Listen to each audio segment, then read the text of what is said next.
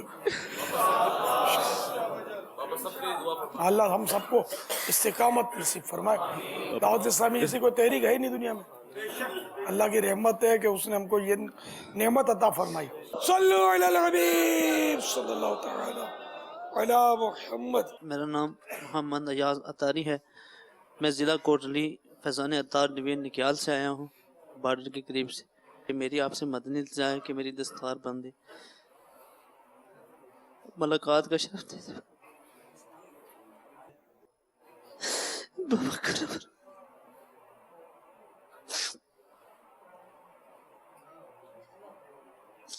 اللہ خیر کرے. میرے والد محترم 18-20 سال عرب شریف میں رہے ہیں، مکہ المکرمہ. ماشاء اللہ. انہوں نے بتایا کہ وہ آپ سے ان کی ملاقات بھی ہوئی ہے، اور میں نے نیت کی ہے کہ اپنے بیٹے کو میں جماعت پنجم کے بعد اس کو مدرسۃ المدینہ میں حفظ کے لیے جو ہے نا وہ میں بٹھاؤں گا. ابھی 5ویں کلاس میں پڑھ رہا ہے، تو اس کے لیے بھی دعا فرمائیے اور میرے لیے بھی دعا فرمائیے. اور والد صاحب کو سلام کہیے گا. انشاءاللہ وہ بھی سلام آپ کو دے. علیکم السلام. ملاقات کی تمنا ہے. حاضر کیا کروں، سارے ملاقات کے تقریباً بابا جان کرم اذان ہونے والی ہے. کرم فرما. بابا جان کرم فرما دے. بابا جان کرم. کس کس کو ملاقات کرنی ہے؟ بابا جان کرم. اگر کتنے سارے ہیں، کیا کریں.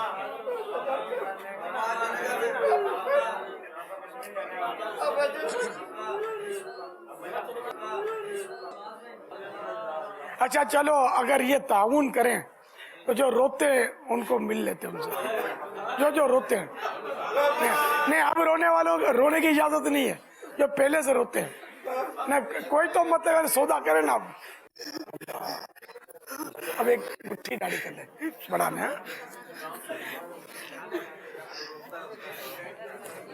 قاری صاحب حافظ صاحب دیوانے جو منگدے نے میرے عطا رونے والے تو کافی دینے دیوانے.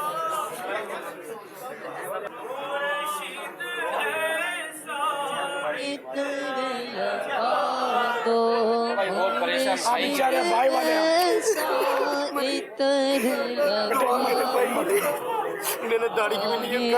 باطن سب میں باطن سب میں کا دو آلدہ صدقہ نیک بنا دو آلدہ صدقہ نیک بنا دو.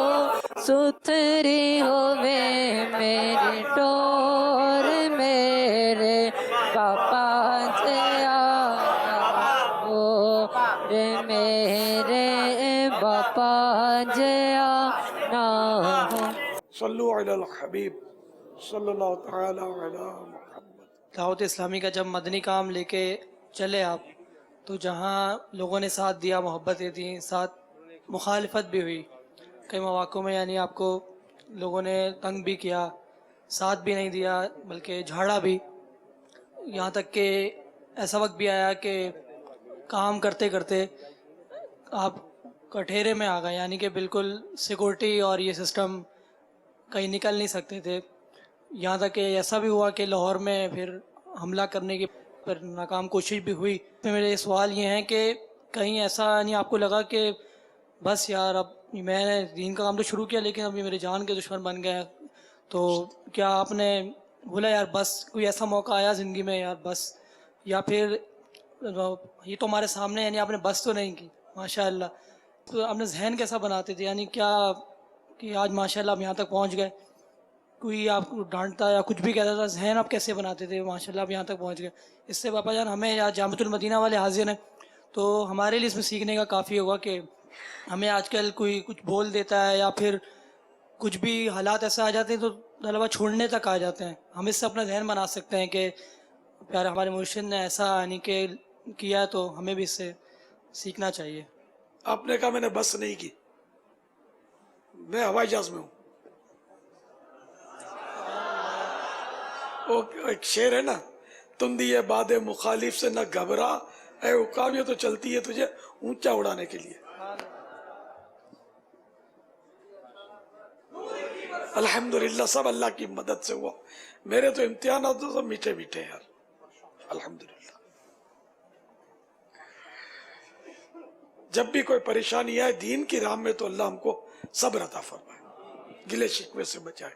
اور دنیاوی پریشانیاں بھی جاتی ہیں, دنیاوی دشمنوں کی وجہ سے بھی تو لوگ وہ چھپ چھپ کے پھرتے ہوتے ہیں کہ کوئی مار نہ دے, بلکہ ایسے لوگ زیادہ پائے جاتے ہیں کہ جن کو دنیاوی دشمنیوں سے واسطہ پڑتا ہے. میں تو خوش نصیب ہوں یار کہ میری نہ جائیداد کا جھگڑا ہے, نہ کوئی یہ آج تک دعویٰ کرتا ہے کہ یہ ہمارے پیسے کھا گیا ہے, نہ اس کہ ہماری زمین دبا لی ہے, نہ دشمن کو بھی کوئی ایسا مطلب کھانچا مل ہی نہیں رہا کہ میرے کردار پر انگلی اٹھائے. الحمدللہ یہ بھی اللہ کا کرم, نور کی برسات, اللہ کا کرم ہے. اب ایک جان رہ گئی ہے, اس کے پیچھے ہیں تو ٹھیک ہے, تو تیر آزما ہم جگر آزمائے. جب تک موت نہیں آئی خود موت ہماری محافظ ہے. مولا مشکل کشا کا قول ہے کہ موت میری محافظ ہے. تو اللہ حفاظت کر رہا ہے, محبوب کا کرم, غوث پاک کی عنایت. جب تک دم میں دم ہے انشاءاللہ زندہ رہیں گے. اللہ کرے کہ دین کی خدمت ہوتی رہے اور بس نہ ہو, یعنی ایسا بے بس نہ ہو جاؤں کہ وہ آزمائش ہو جائے. بیماریاں, بڑھاپے میں یہ امکان ہوتا ہے کہ آدمی دین کی خدمت سے بے بس بعض اوقات ہو جاتا ہے. اللہ کرے کہ میں ہوائی جہاز میں رہوں, بس میں نہ ہوں. یار کوئی ایسا یعنی کہ وقت کے جیسے یعنی کہ واقعہ ہو گیا ہو, پھر جب رات کو گھر آیا ہوں تو بیٹھ کے بندہ بیٹھتا ہے تو رونا آ جاتا ہے, میرے ساتھ آج کیا ہو گیا. بالکل نا عجیب سے کیفیت ہوتی ہے یار, میں نے اتنا اچھا کام کر رہا ہوں لیکن ایک ایسا وقت یعنی زندگی میں کوئی آیا ہو یار آج دیکھو اتنا میں نے ڈانٹ دیا, یا پھر جس دن کا جو لاہور میں حملہ ہوا تھا, ناکام کوشش جس دن کی گئی, تو اس دن کیا کیفیت یعنی کہ میں ہوائی جہاز میں اڑ رہا تھا. میں اسی دن یہاں نمازیں پڑھائی, میں نے فیضان مدینہ میں آ کے نمازیں. اب یہ کوئی دیکھنے والا تو اس وقت تو شاید ہوگا نہیں آپ میں سے. نمازیں حاجی میں نے آپ کو تو پتا ہوگا, نمازیں یہیں پڑھی تھی میں نے. پھر وہ اس ذمہ داران آئے میرے پاس عشاء میں اور بولا یار تم کیا کر رہے ہو, گھر میں بیٹھو, نمازیں گھر میں پڑھنی ہے. کیونکہ وہ جو دشمن مجھ پر حملہ آور ہوا تھا وہ یہاں بھی ہے. وہ کام تو اس وقت بھی اگرچہ سوشل میڈیا ہائی لائٹ نہیں تھا, لیکن فون سے تو کام تو ہو سکتا ہے نا, کہ بچ کے نکل گیا ہے, آ رہا ہے, کراچی آ گیا ہے. تو وہ لیکن ابھی تک تو آپ کے سامنے وہ اللہ نے بچا کر رکھا ہے. ہماری تدبیر کوئی کام کی نہیں ہے. جب تقدیر غالب آتی ہے تدبیر فیل ہو جاتی ہے. اللہ کی رحمت اس کا کرم ہے, ورنہ تدبیر کے ناخن تقدیر کی گرہ نہیں کھول سکتے. یہ مقول ہے, اللہ کا کرم ہے, اس کا احسان ہے. اپنے کو ہتھیار پر بھروسہ بھی نہیں رکھنا ہے. وہ اقبال کا شعر یاد آ گیا, کافر ہے تو شمشیر پہ کرتا ہے بھروسہ. شمشیر مانے تلوار.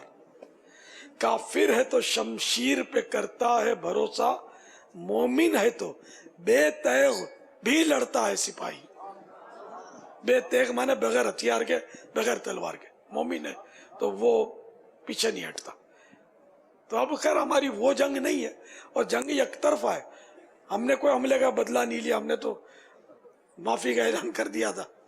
تو الحمدللہ مطلب یہ کہ اپنی ترکیب تو بنی بنائی ہے, لیکن اب حفاظت کی ترکیب ہے. کبھی کبھی دھمکیاں, کبھی اخبارات میں خبریں بھی آئیں, آنا فون آنا, یا اس طرح کے واقعات ہوئے.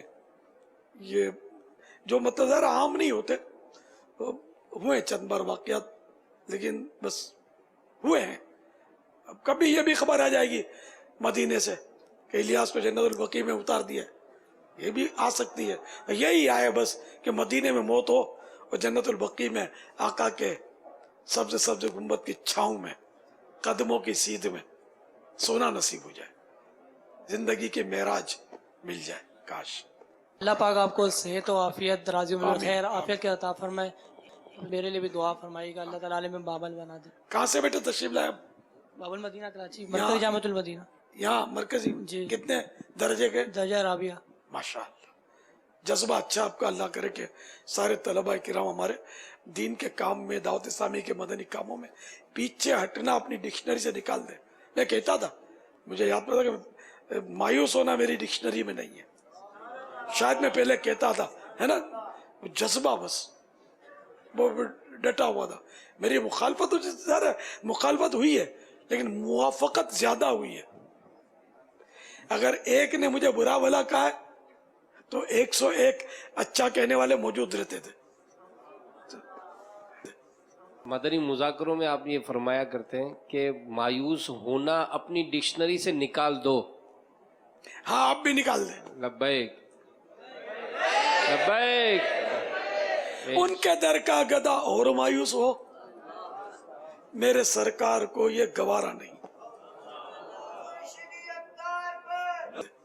صلو علی الحبیب صلی اللہ تعالی علی محمد. جو لوگ یہ کہتے ہیں کہ دعوت اسلامی والے بار بار عطیات کیوں لیتے ہیں, ان کو کیا جواب دینا چاہیے؟ بار بار مدنی عطیات کیوں لیتے ہیں؟ تو جتنا کام بڑھے گا اتنا مدنی عطیات تو لینے ہی پڑیں گے. اس کی وجوہات بھی تو بتاتے ہیں نا. جب ٹیلی تھون ہوتا ہے تو وجوہات بتائی جاتی کہ اب ہزاروں طلبہ پڑھتے ہیں, کروڑوں روپے تنخواہیں دینی ہوتی ہیں, پھر روز کی 2 مسجدوں کا ایوریج ہے دنیا میں, تو اب یہ کہ یہ سب مفت تو نہیں ہوتا نا یار.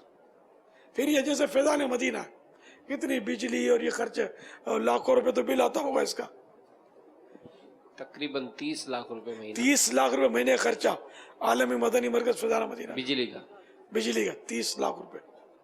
اور مدنی چینل تو پیسے پیتا ہے, کھاتا نہیں ہے. روز کے شاید 20 لاکھ روپے روز کا خرچہ تو پہلے کی پرانی خبر ہے, اب خدا جانے کیا ہوگا. تو اب اس کے لیے مدنی عطیات نہ کریں تو یہ کام بند کر دیں گے. تو جتنا کام زیادہ ہوا اتنا مدنی عطیات تو کرنے پڑیں گے. بس خالی لوگوں کو اعتراض کرنا آتا ہے. یہ فالتو لوگ جو ہوتے ہیں نا, ان کو کوئی تو کام چاہیے نا, تو یہ بیچارے اس پر کبھی اس کو ہدف پہ لیں گے, کبھی اس کو ہدف پہ لیں گے, کبھی اس پر تنقید, کبھی اس پر تنقید. اللہ ان کو بھی عقل سلیم عطا فرمائے. اگر یہ قریب آ کر دیکھیں گے, ہدایت ملے گی تو خود انشاءاللہ مدنی عطیات میں حصہ لیں گے انشاءاللہ. صلو علی الحبیب صلی اللہ تعالی علی محمد. زید اور بکر آپس میں کزن ہیں اور بہت اچھے سے تعلقات ہیں, اور آہستہ آہستہ زید اور بکر کے درمیان اختلافات ہو گئے, جھگڑا ہو گیا. ایسا جھگڑا ہو گیا کہ زید نے بکر کو بلانا ہی نہیں اور نہ بکر نے زید کو بلانا. اور ان دونوں میں سے اب زید فوت ہو گیا تو بکر کیسے معافی مانگ سکتا ہے زید سے؟ اب زید فوت ہو چکا ہے تو بکر زید سے کس طرح معافی مانگ سکتا ہے؟ اور اگر کسی کی وفات ہو جائے تو کیا وہ شکل میں, یعنی کہ مطلب کسی کے شکل میں بھی آ سکتے ہیں؟ وہ شکل میں آنے سے مراد مطلب کہ اپنے باپ کی شکل کی طرح دوبارہ پیدا ہونا؟ نہیں, خواب میں. کہ خواب میں, کیونکہ وہ تو عقید ہے کہ اچھے کام کرتے ہیں تو ان کی جو روح ہے وہ اچھے قالب, اچھے جسم میں ڈل جاتی ہے. اور اگر برے اس نے کام کیا تو برے, جیسے بلی بن گئی, چوہا بن گیا, برے کام کیا تو اچھے کام کیا تو بہت اچھا بن کر ان کی اچھی قومیں جیسے ان میں آیا. تو یہ ان کا عقیدہ ہے, کفری عقیدہ ہے, انہیں اسلامی عقیدہ نہیں ہے, تناسخ اس کو بولتے ہیں. تو یہ تو بالکل کفر ہے, مسلمانوں کا عقیدہ نہیں ہوتا.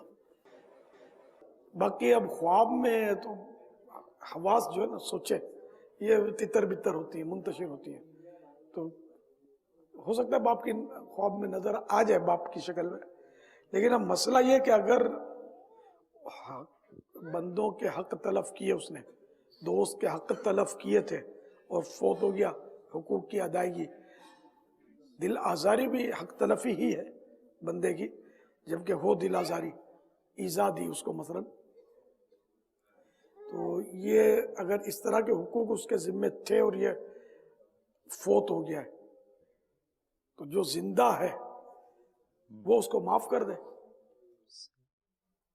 تو معافی مل جائے گی انشاءاللہ.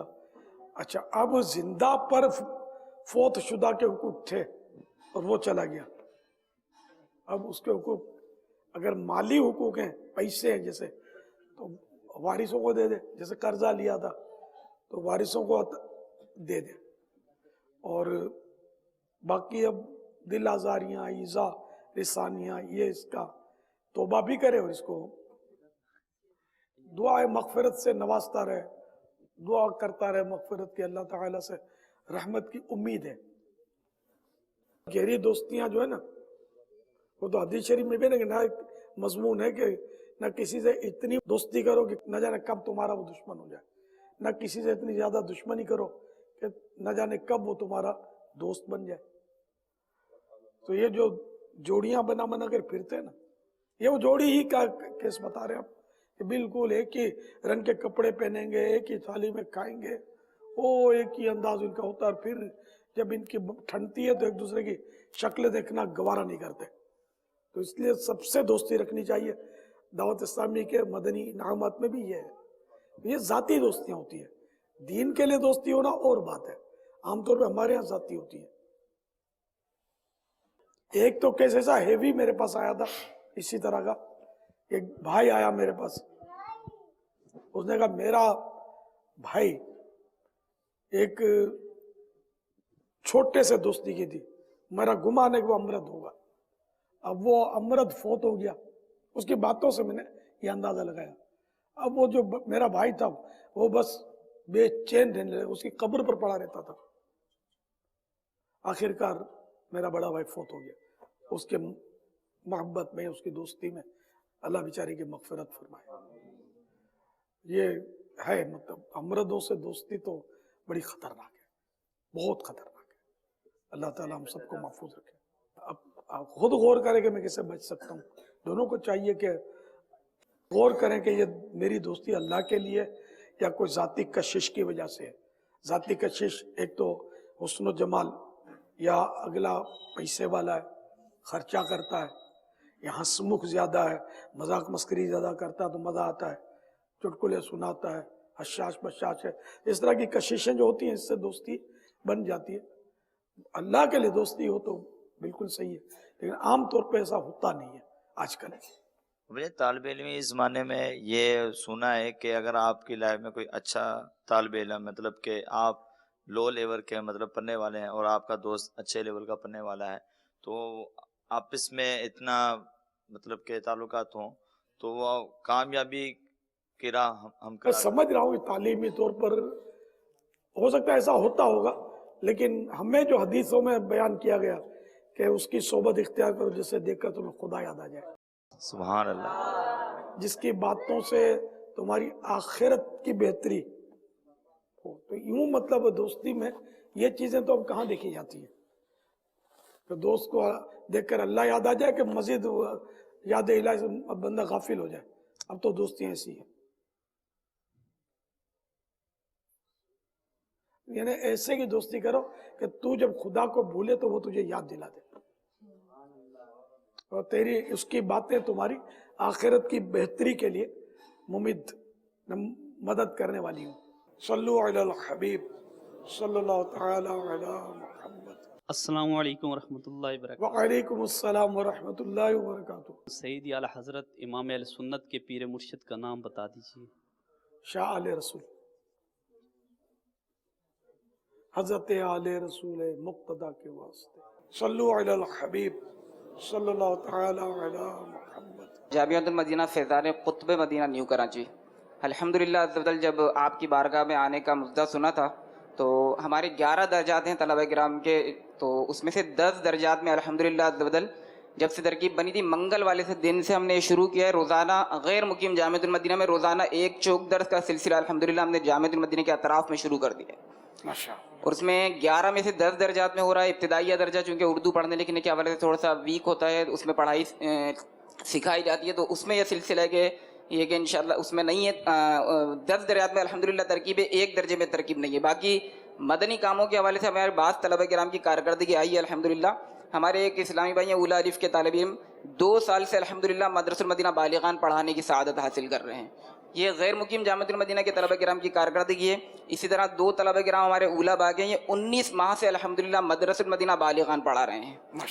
ایک اسلامی بھائی ہمارے طالب علم 4 سال سے الحمدللہ مدنی مذاکرے میں پابندی سے الحمدللہ شرکت ہے ان کی، ماشاءاللہ. اور ایک اسلامی بھائی کی 19 ماہ سے الحمدللہ مدنی مذاکرے میں پابندی سے شرکت ہے.